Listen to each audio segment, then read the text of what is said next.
was a setup for celebration. You can all see. But I would not be telling the truth if I didn't say I am disappointed. I am. But I am disappointed because of two things. Number one, I am disappointed that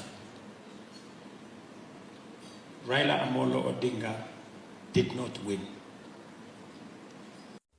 William Ruto expected that after Raila Amolo Odinga has won the AUC seat, he's going to completely inherit Raila Amolo Odinga's support in Luo Nyanza and even in Western.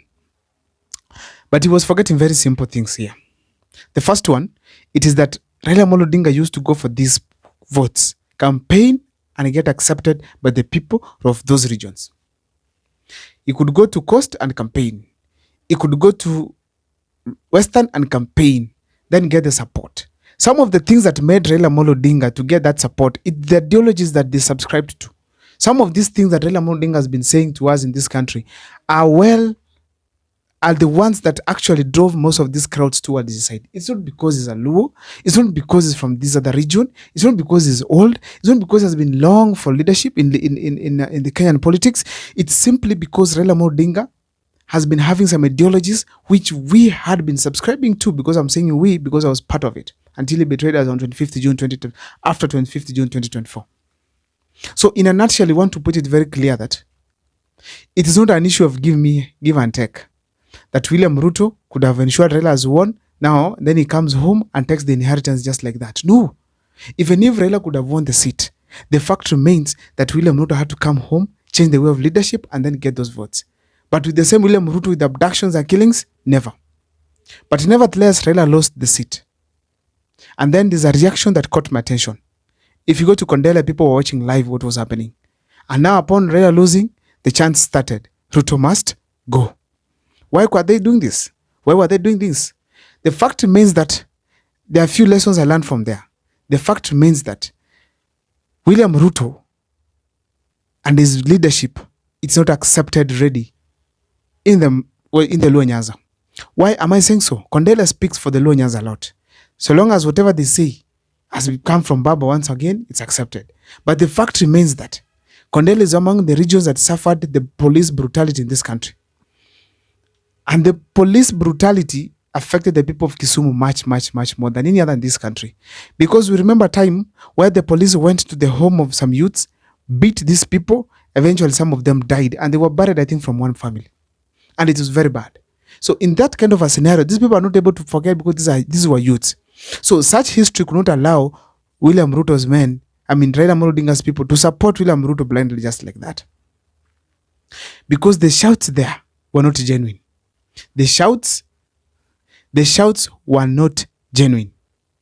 When William Ruto was saying that Kondele shouting, greeting them, then they were happily welcoming him, the welcome was not genuine.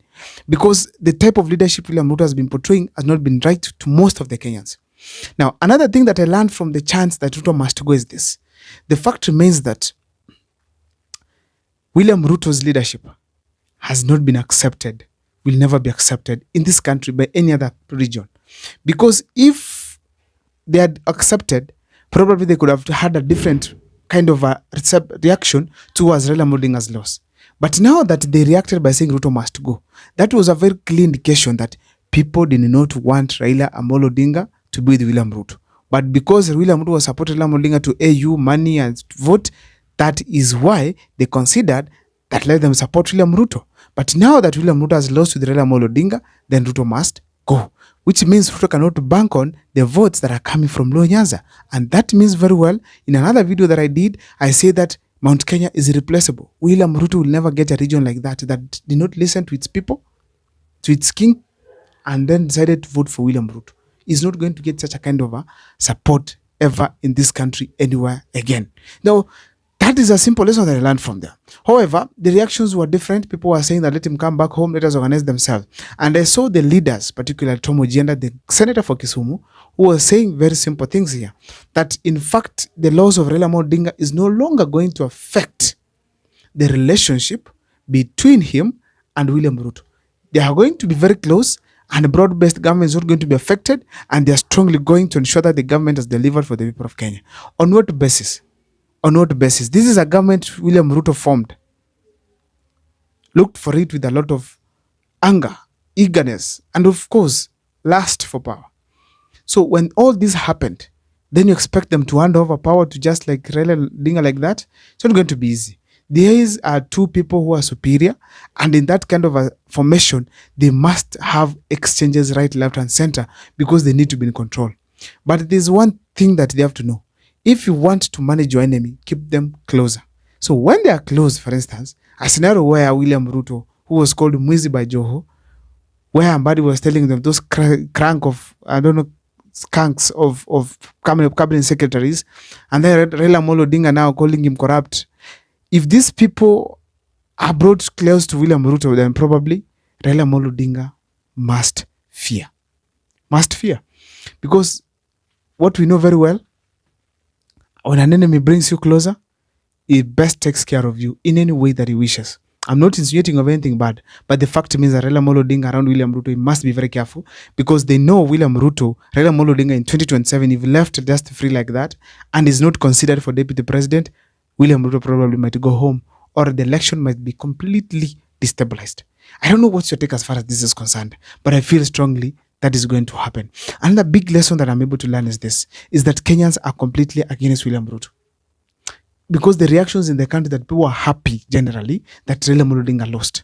Because this, not because they hate Raila Odinga. Youths, yes, hate Raila Odinga because of the betrayal that was made back in 2024. But the fact remains that it's not just betrayal, but because of the leadership of William Ruto. Now, recently we had Kenyans that were abducted. Kenyans were abducted and found dead eventually. That was very wrong. Apart from the Kenyans that were abducted, we also had youths that were shot and killed in the 25th June 2024. So all these things, when they're brought together, then William Ruto presented, probably the hatred goes even extends to Raila Odinga. And the people in Africa, for instance, were asking, why is this hatred so much? It is simply because even if the abductions occurred during the 24th June 2024, these abductions continued to happen even after William Ruto has appointed the government, even up to recently, before Raila Odinga, before the AUC elections were held. And that was very painful because probably William Ruto didn't care on what Kenyans feel. Didn't want to know on the opinion of the Kenyans. Didn't want to hear what Kenyans want. They happened so long as their objective was achieved. However, let's pray for the youths of a place where in Meru, where the deputy president was there. We saw that these people were arrested simply because of heckling Deputy President Kithure Kindiki.